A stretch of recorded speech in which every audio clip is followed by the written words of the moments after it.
Ketika Allah Subhanahu wa taala menciptakan Adam alaihi salam, maka Allah mengutus malaikat Jibril untuk mengambil tanah yang ada di bumi.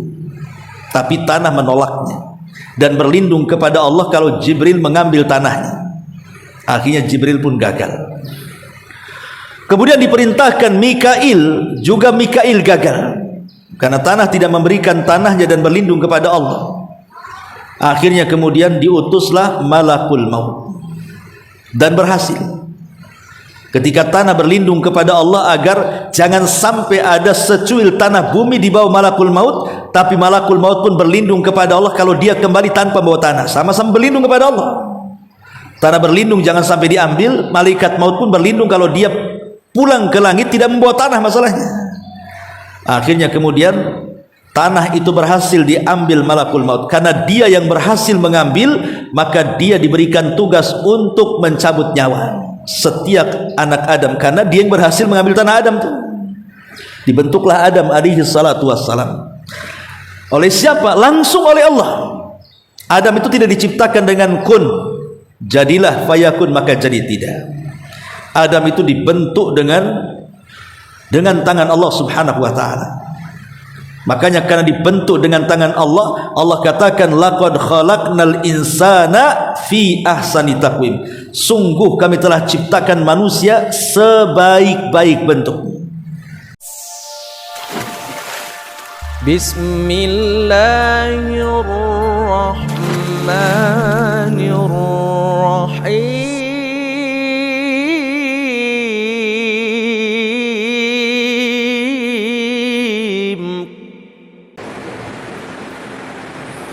Yes.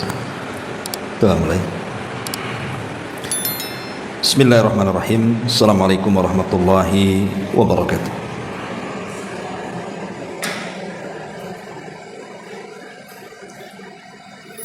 Alhamdulillah wassalatu wassalamu ala Rasulillah wa ala alihi wa sahbihi wa mawalah wa la hawla wa la quwwata illa billahi wa ba'd. Alhamdulillah, segala puja dan puji hanya milik Allah Subhanahu wa taala. Salawat dan jaga salam kita hadiahkan kepada Rasul kita Nabi besar Muhammad sallallahu alaihi wa ala alihi wasallam.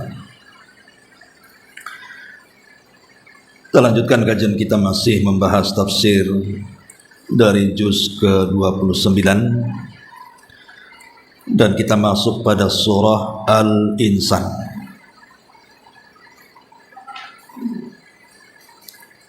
Di sini Allah Subhanahu wa taala berfirman, hal ata 'alal insani hinum minad dahri lam yakun syai'am madhkura. Inna khalaqnal insana min nutfatin amsyajin nabtalihi faja'alnahu sami'an basira. Inna hadainahu sabila imma syakiran wa imma kafura.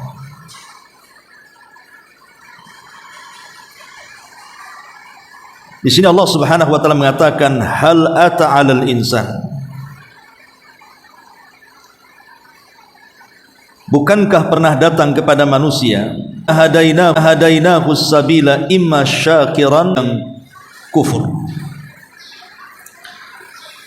Surah Al-Insan ini turun setelah surah Ar-Rahman. Jadi surah Al-Insan ini turun setelah surah Ar-Rahman. Para ulama berbeda pendapat tentang apakah surat ini Makkiyah ataupun Madaniyah. Ada yang mengatakan bahwa surah Al-Insan ini Makkiyah. Ada juga yang mengatakan dia adalah Madaniyah. Yang mengatakan dia Makkiyah karena tadi turun setelah surah Ar-Rahman. Dan umumnya surah-surah mufassal itu memang Makkiyah. Dan ini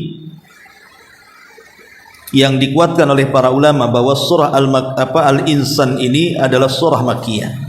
artinya turun sebelum hijrah Nabi sallallahu alaihi wasallam.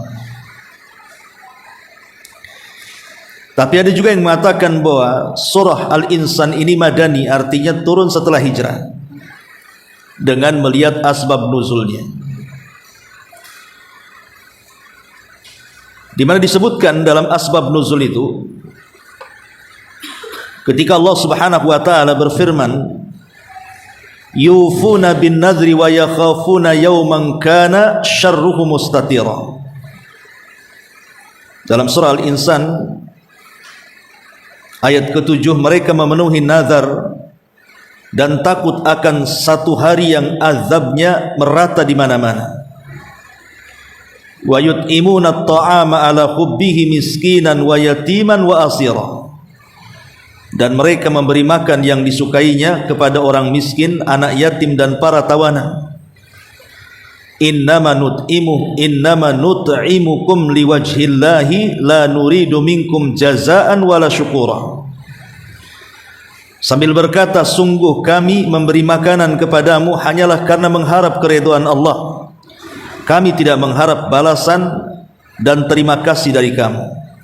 Inna nakhafu min rabbina yawman abusan qamtarira. Sungguh kami takut akan azab Tuhan pada hari ketika orang-orang berwajah masam penuh dengan kesulitan. Fawaqahumullahu syarra dzalikal yaum wa laqahum nadratan wa surura. Maka Allah melindungi mereka dari kesusahan hari itu dan memberikan kepada mereka keceriaan dan kegembiraan. Jadi surah Al-Insan pada ayat ke-7 sampai kepada ayat ke-11, ada yang mengatakan bahwa itu turun kepada sahabat Ali bin Abi Thalib radhiyallahu anhu. Jadi satu hari Ali radhiyallahu anhu itu bersedih hati karena salah satu putranya, apakah Hasan atau Husain, itu sedang sakit parah. Akhirnya kemudian Ali bernazar, kalau seandainya penyakit putranya itu sembuh, maka dia akan berpuasa 3 hari berturut-turut. Tentu sebelum ada larangan nazar iwadnya gitu ya. Ini kan nazar barter tidak boleh sebenarnya, tapi ini belum ada larangan pada waktu itu. Jadi Ali bernazar kalau seandainya putranya itu sembuh dari penyakit, dia akan berpuasa 3 hari berturut-turut.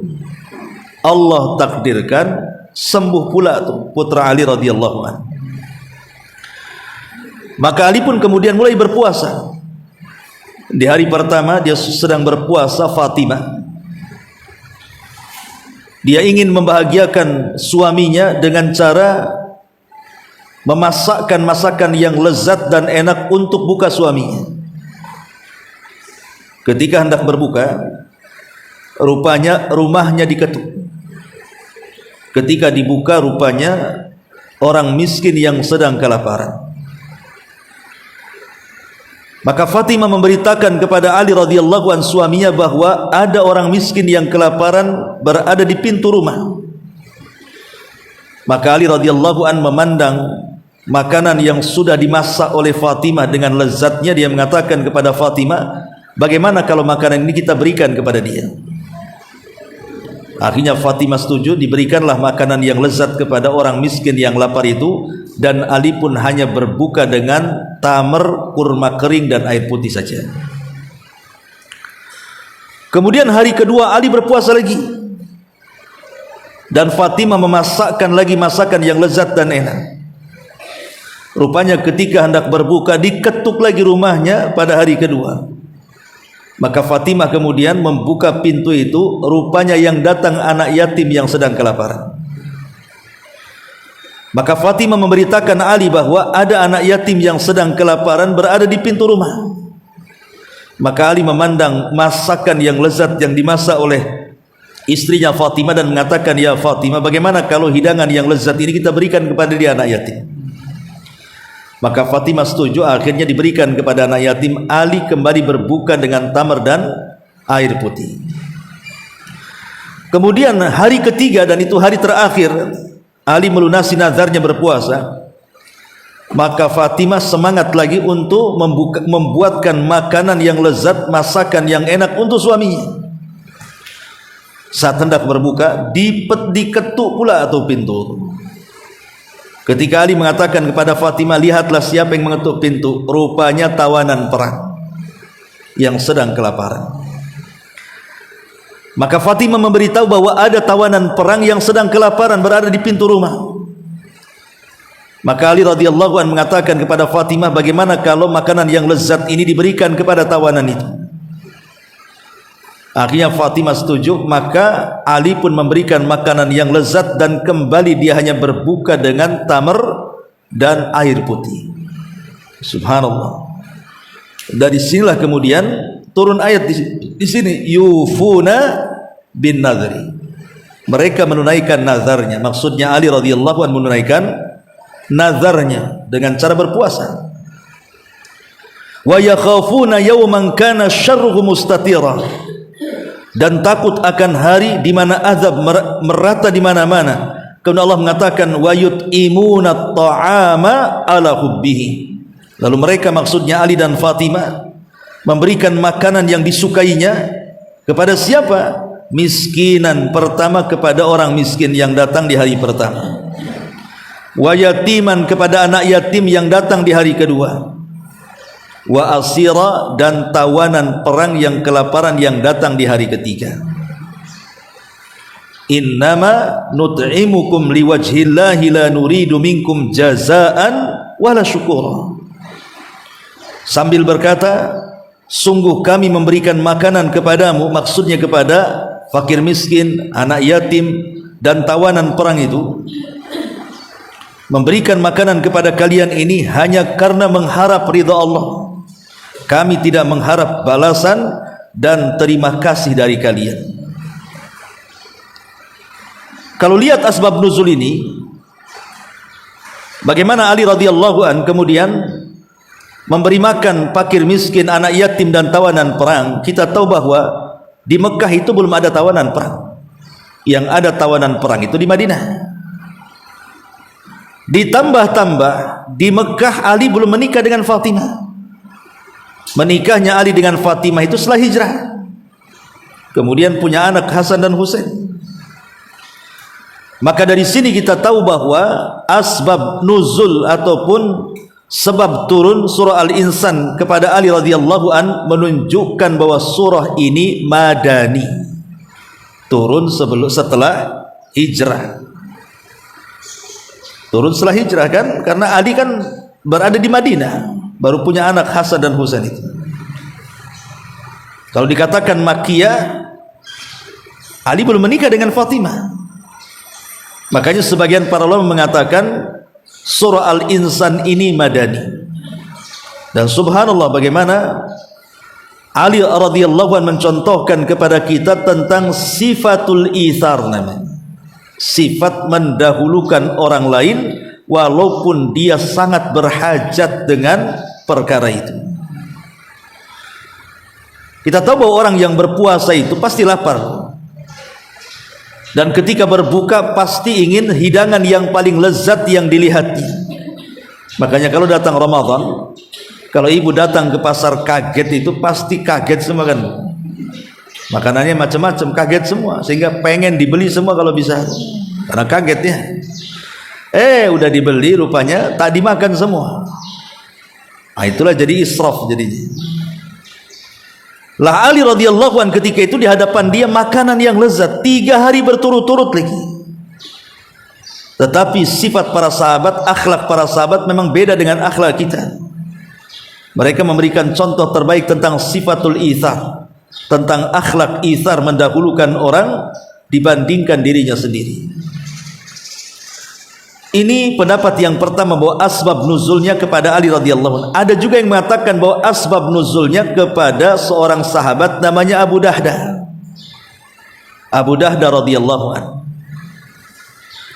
Abu Dahdah ini oleh Nabi SAW diserahi untuk menjaga tawanan perang dari tawanan-tawanan Badar.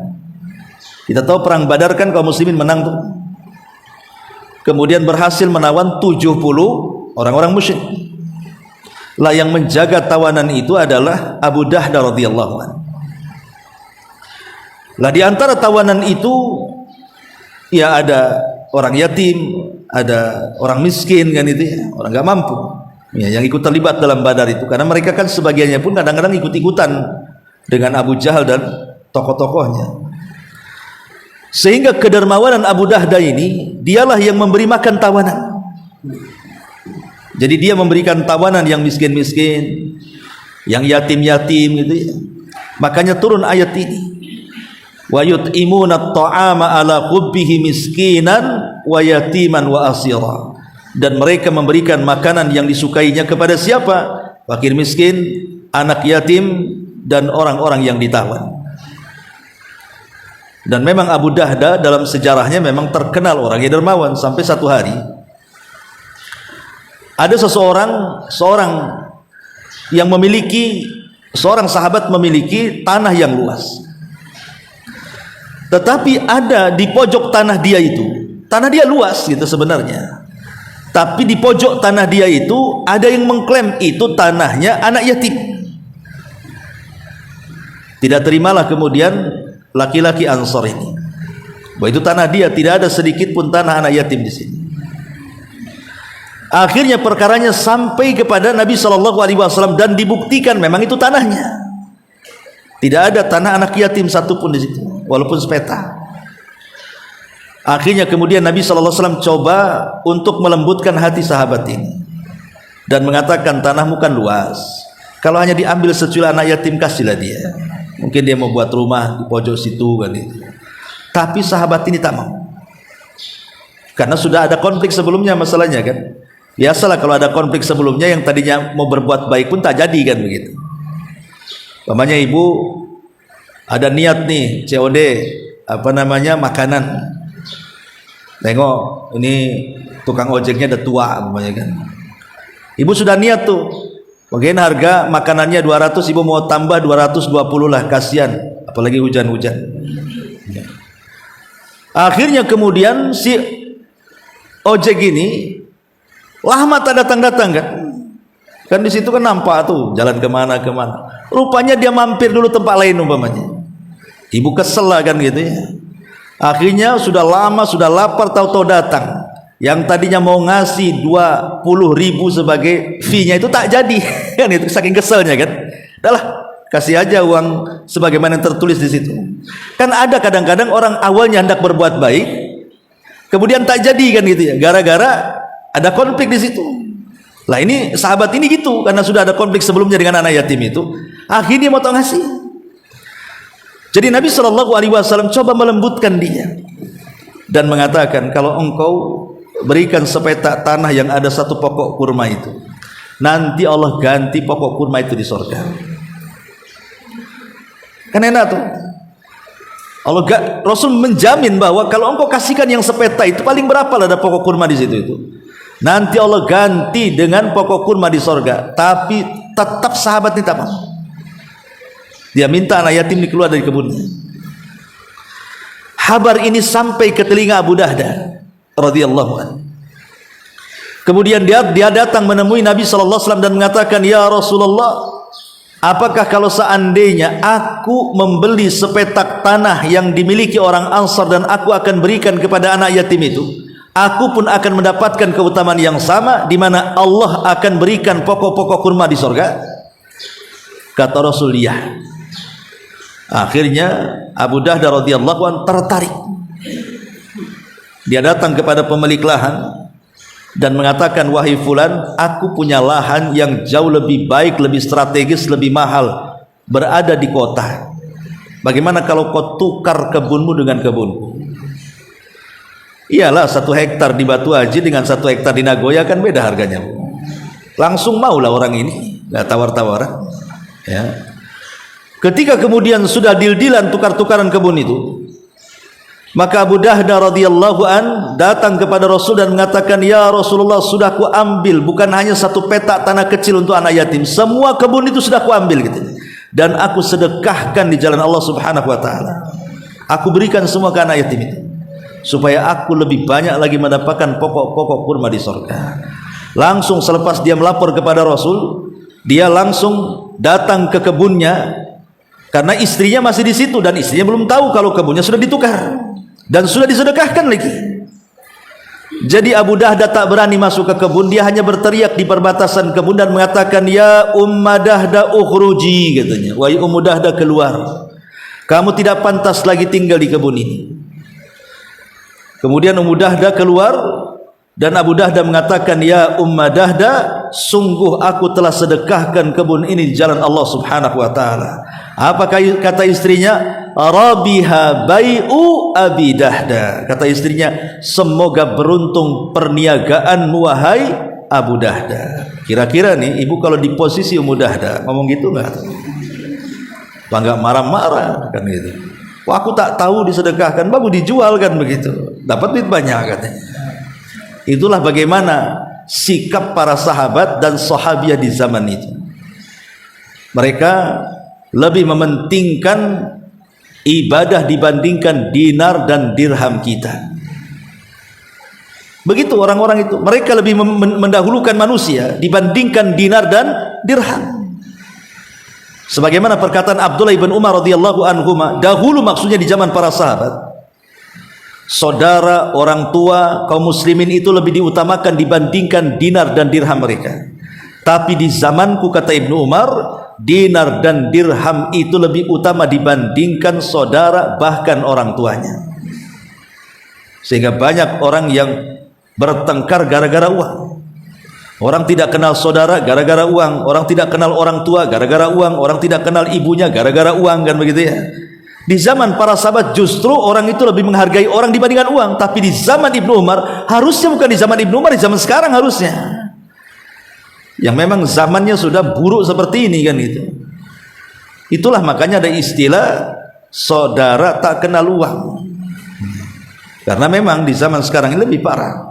Lah dari dua asbab nuzul ini, ulama mengatakan bahwa surah Al-Insan ini adalah madaniyah, turun setelah hijrah Nabi sallallahu alaihi wasallam. Walaupun ada yang mengatakan pendapat pertama dia makkiyah karena dia terurut di surat-surat mufassal, apalagi turun setelah surah Ar-Rahman dan umumnya itu makkiyah.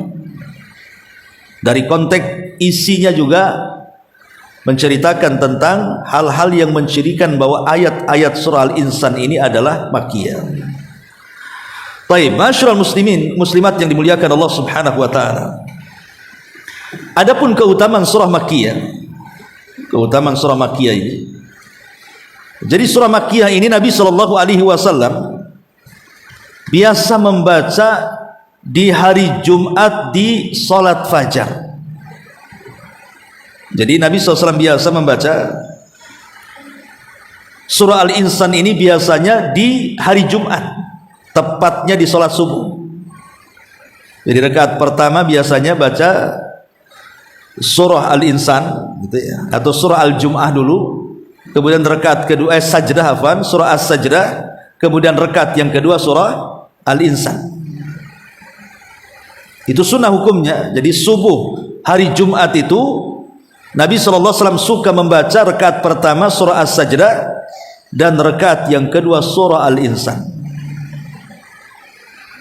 menunjukkan bahwa ketika Nabi SAW membaca surat ini pada salat tertentu, apalagi subuh yang merupakan salat yang dikatakan oleh para ulama salatul wusta, menunjukkan surat ini sangat istimewa di hadapan Nabi SAW sampai kemudian selalu dibaca di salat subuh ya, As-Sajdah dan juga Al-Insan.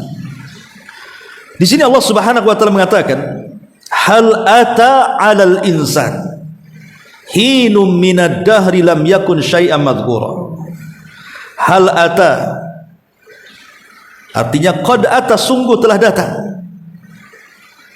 'alal insan kepada manusia, hinun minad dahri lam yakun syai'an madhkura, waktu dari masa yang ketika itu belum merupakan sesuatu yang dapat disebut. Artinya belum ada benda-benda yang bisa disebut, bahkan belum ada pun benda itu. Kalimat al-insan, siapa insan di sini? Apakah mutlakul insan Apakah secara mutlak manusia masuk dalam kalimat al-insan ataukah orang tertentu? Ada yang mengatakan al-insan di sini adalah Nabiullah Adam alaihi salatu wassalam. Jadi al-insan dalam ayat ini adalah Adam alaihi salatu wassalam. Jadi kalau kita tafsirkan al-insan Adam, sungguh pernah datang kepada Nabiullah Adam waktu dari masa yang ketika itu belum merupakan sesuatu yang dapat disebut. Jadi ketika itu walaupun terkadang bahan-bahan penciptaan Adam itu sudah ada tanah, tapi belum ada yang menyebut tanah, belum ada yang menyebut air, belum ada ini bulan ini, belum ada nama-namanya.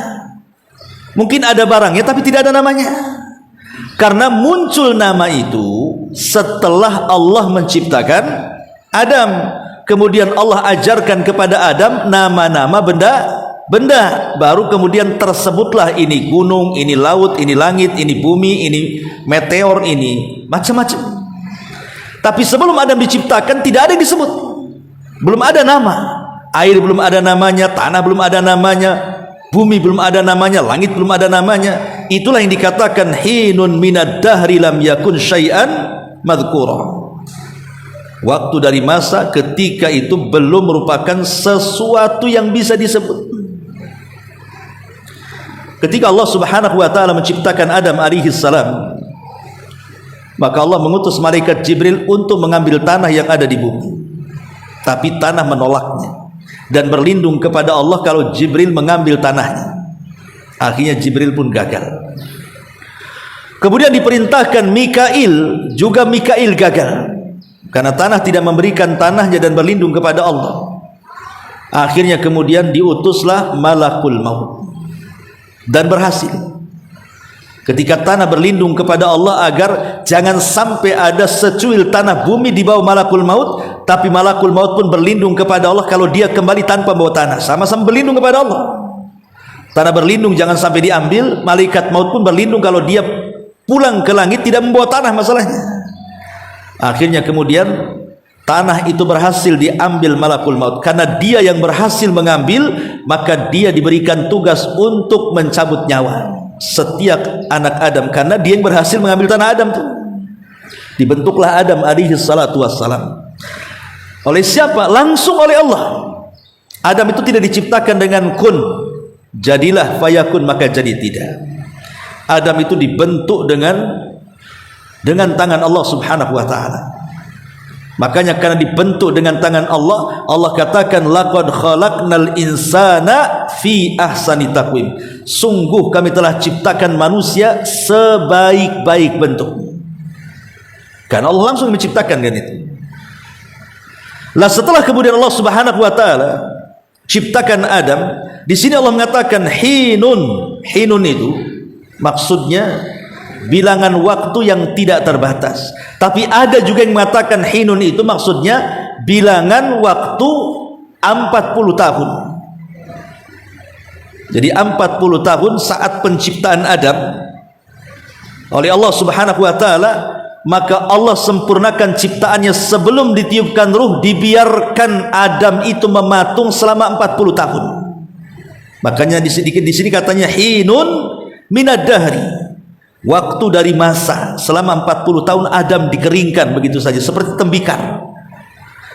Makanya ketika kemudian iblis datang mendengar dia di sorga tiba-tiba ada makhluk yang baru diciptakan Allah, dia penasaran si iblis ini. Akhirnya dia mendatangi ciptaan Allah itu sambil memukul-mukul. Kemudian terkadang masuk dari lubang hidung, keluar dari lubang telinga, masuk dari lubang telinga, keluar dari lubang mulut, masuk dari lubang mulut, keluar dari dubur, dan begitu seterusnya. Kemudian iblis mengatakan makhluk ini lemah. Kenapa? Karena dia isinya penuh dengan rongga. Kemudian iblis mengatakan kalau Allah serahkan makhluk ini kepadaku, pasti kuhancurkan dia. Hasadnya di situ mulai. Ya. Setelah kemudian 40 tahun karena perbedaan Nabi Adam dengan anak turunannya. Kalau Nabi Adam itu 40 tahun baru ditiupkan ruh. Tapi kalau keturunannya tidak sampai 40 tahun, hanya 4 bulan. Tapi tetap di angka 4 kan, 4 bulan baru ditiupkan ruh. Makanya kenapa ibu, kalau kita bicara tentang wanita yang diceraikan, wanita yang ditinggal mati suaminya, wanita yang tinggal mati suaminya tidak boleh menikah sampai melebihi waktu 4 bulan 10 hari. Kenapa harus menunggu 4 bulan 10 hari wanita yang ditinggal mati suami? Dikhawatirkan suami yang meninggal itu sebelum meninggal dia melakukan hubungan dengan istrinya, sehingga ketika itu suaminya meninggal, dikhawatirkan dalam perutnya ada janin suami yang meninggal. Dan kita tahu bahwa manusia baru dianggap manusia dalam janin itu ketika ditiupkan roh. Kapan ditiupkan roh? Di usia 4 bulan. Makanya iddah wanita hamil yang ditinggal mati suaminya, maka dia harus menunggu 4 bulan 10 hari biar betul-betul punya anak atau tidak, kan begitu ya. Tapi yang jelas bahwa Nabiullah Adam dibiarkan 40 tahun.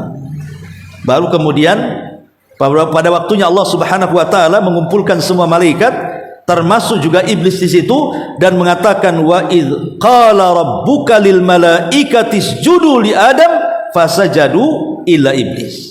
Dan ingatlah ketika Rabbmu memerintahkan kepada para malaikat, sujudlah kalian kepada Adam, semua malaikat sujud kecuali iblis. Aba wastakbara wa kana minal kafirin. Dia enggan, dia sombong dan termasuk makhluk yang kafir. Lah, untuk membuktikan bahwa Adam itu lebih mulia dibandingkan iblis dan para malaikat, maka Allah ajarkan nama-nama dan bahasa yang tidak Allah ajarkan kepada para malaikat dan kepada jin dan juga iblis sebagai kepalanya. Disitulah Adam diajarkan bahasa. Bahkan Adam itu sanggup berbahasa yang akan diucapkan oleh seluruh keturunannya. Coba bayangkan di Indonesia saja macam-macam bahasa kan. Ada Padangnya, ada Jawanya, ada Sundanya, ada Melayunya. Banyak bahasa di negeri kita ini. Bahkan terkadang kita tidak paham dengan bahasa orang lain. Ada orang Makassar pakai bahasa daerah. Saya orang Sunda tak paham tuh. Sebagaimana mereka pun tak paham juga bahasa Sunda. Bahasa Jawa, bahasa Padang, bahasa Indian, bahasa itu kan. Tapi kalau Nabiullah Adam hidup di zaman sekarang, dia paham dengan bahasa seluruh turunannya. Jadi kalau Adam ke Jawa ya paham dia bahasa Jawa. Kalau Adam ke Padang ya paham bahasa Padang dia. Minang. Kalau Adam ke Batam ya pakai bahasa Melayu. Kalau ke Singapura ya Cina-Cina campur Inggris kan itu. Bisa dia. Itu maknanya wa 'allama Adamal asma'a kullaha. Dan Allah ajarkan kepada Adam nama-nama seluruhnya. Disitulah setelah Allah mengajarkan nama-nama kepada Adam, barulah tersebut nama-nama itu. Yang tadinya air gak ada namanya, akhirnya kasih nama air. Yang tadinya tanah gak ada namanya, akhirnya dikasih nama tanah. Yang gunung tadinya gak ada namanya, dikasih nama gunung, nama lautan, nama bintang, nama ini, nama itu. Di sini Allah katakan hal ata alal insan hinun minad dahri lam yakun syai'an madhkura. Bukankah pernah datang kepada manusia waktu dari masa yang ketika itu belum merupakan sesuatu yang dapat disebut. Artinya nggak ada namanya, kecuali setelah Allah ajarkan nama-nama kepada Adam, barulah tersebut nama-nama itu. Dan kita harus bersyukur di sini. Bersyukur. Ibu kalau nggak ada namanya, ibu memanggil gimana coba kawannya? Hehehe gitu ya. Ya semua nengok lah kan gitu. Makanya kenapa kemudian di ayat ketiganya Allah mengatakan inna hadainahu sabila imma syakiran wa imma kafur. Apakah dengan nikmat yang besar ini kalian bersyukur, ataukah dengan nikmat yang besar ini kalian kufur? Ini kan dengan kita bicara mengenal bahasa, akhirnya kita bisa bersapa-sapa dan begitu seterusnya. Ini nikmat yang Allah anugerahkan dari Allah kepada hambanya. Pada sebelumnya tidak ada sesuatu yang bisa disebut. Kalau Allah Subhanahu wa taala mengatakan inna khalaqnal insana min nutfatin amsyaj. Sungguh kami telah menciptakan manusia dari setetes mani yang bercampur. Maksudnya mani laki-laki dan air mani perempuan bercampur. Lah, Sperma laki-laki dengan sperma perempuan ketika bercampur inilah akhirnya membuahkan keturunan Nabiullah Adam alaihi salatu wasalam, kita-kita ini. Karena beda ciptaan Allah kepada Adam dengan ciptaan Allah kepada kita kan. Kalau Adam itu diciptakan ruhnya dulu baru jasadnya, kalau kita jasadnya dulu, kalau Adam itu diciptakan jasadnya dulu baru ruhnya diciptakan, kalau kita ruhnya dulu baru jasadnya, dibalik. Ya. Lah ketika Allah Subhanahu wa taala kemudian dengan mukjizatnya mencampurkan sperma laki-laki dengan perempuan, disitulah tercipta Bani Adam. Ketika tercipta Bani Adam, Allah katakan nabtalihi faja'alnahu sami'an basira. Kata Allah Subhanahu wa taala, nabtali, kami hendak mengujinya dengan perintah dan larangan. Jadi yang dimaksud nabtali, menguji Bani Adam itu dengan hukum-hukum taklif, hukum-hukum ibadah maksudnya ya. Ada halal, ada haram, ada wajib, ada sunnah, ada mubah. Itu disebut hukum taklifnya. Lah Bani Adam itu diuji dengan hukum-hukum taklif itu. Kamu sudah balik nih waktunya sholat, kenapa kau tak sholat? Kamu sudah balik nih waktunya puasa, kenapa kau tak puasa? Kamu sudah punya uang untuk haji, kenapa kau tak haji? Kamu sudah punya uang untuk sudah mencapai nisab dan haulnya, kenapa kau tak zakat dan sedekah? Jadi manusia diuji oleh Allah Subhanahu wa taala, faja'alnahu sami'an basira, karena itu kami jadikan dia mendengar dan kami jadikan dia melihat. Karena mendengar dan melihat itu kedua nikmat yang luar biasa yang dimiliki manusia. Orang kalau bisa mendengar, orang kalau bisa melihat, itu nikmat Allah. Makanya Rasul ketika bicara tentang orang buta, kata Nabi SAW, barang siapa yang kehilangan kedua matanya, maksudnya penglihatannya, fasabara, dia pun sabar dan mengharap pahala Allah, kecuali Allah masukkan dia ke dalam surga. Kalau ada orang cacat, entah buta, entah bisu, entah tuli gitu ya, tapi dia sabar, maka Allah jamin dia masuk surga. Ya. Nah di sini Allah mengatakan nabtali, kami uji dia, faja'alnahu sami'an basira. Karena itu kami jadikan dia mendengar dan melihat supaya lebih sempurna ujian Allah kepadanya. Dan Allah mengatakan inna hadainahu sabila imma syakiran wa imma kafura. Sesungguhnya kami berikan hidayah, ya, sesungguhnya kami telah menunjukkan kepadanya hidayah atau jalan, imma syakiran wa imma kafura. Terkadang jalan itu adalah jalan yang bisa kita bersyukur di dalamnya, atau sebaliknya kita malah kufur dengan jalan itu. Lah hidayah dalam surah Al-Insan ayat 3 ini maksudnya hidayah apa? Maksudnya hidayatul irsyad. Semua orang bisa melakukannya, saya, ibu, siapapun bisa melakukan hidayatul irsyad. Hanya mengarahkan, loh ini baik, ini jelek, ini ikhlas, ini tauhid, ini sunnah, ini bid'ah, ini taat, ini maksiat, kan hanya mengarahkan orang. Soal dia sadar dengan dakwah kita, itu urusan dia, itulah kesadarannya disebut taufik. Tapi kita yang menyampaikannya disebut irsyad namanya.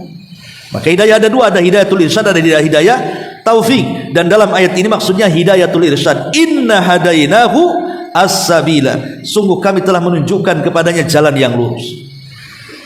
Tapi ada yang bersyukur dari jalan itu, ada juga yang kufur. Itulah manusia.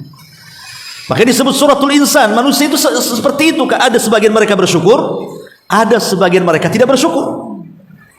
Dan Allah janjikan la in syakartum la azidannakum wa la in kafartum inna adzabi lasyadid. Kalau kalian bersyukur kepada nikmatku ku tambah, tapi kalau kalian kufur maka azab pedihku menanti kalian. Inilah diantara tafsir singkat 1 sampai 3 ayat dulu ya. Wallahu a'lam bu. Saya ada urusan sedikit jadi nggak ada tanya jawab. Karena saya harus buru-buru. Subhanallah bihamdika asyhadu an la ilaha illa anta astaghfiruka wa atubu ilaik. Allahu taala alam. Assalamualaikum warahmatullahi wabarakatuh.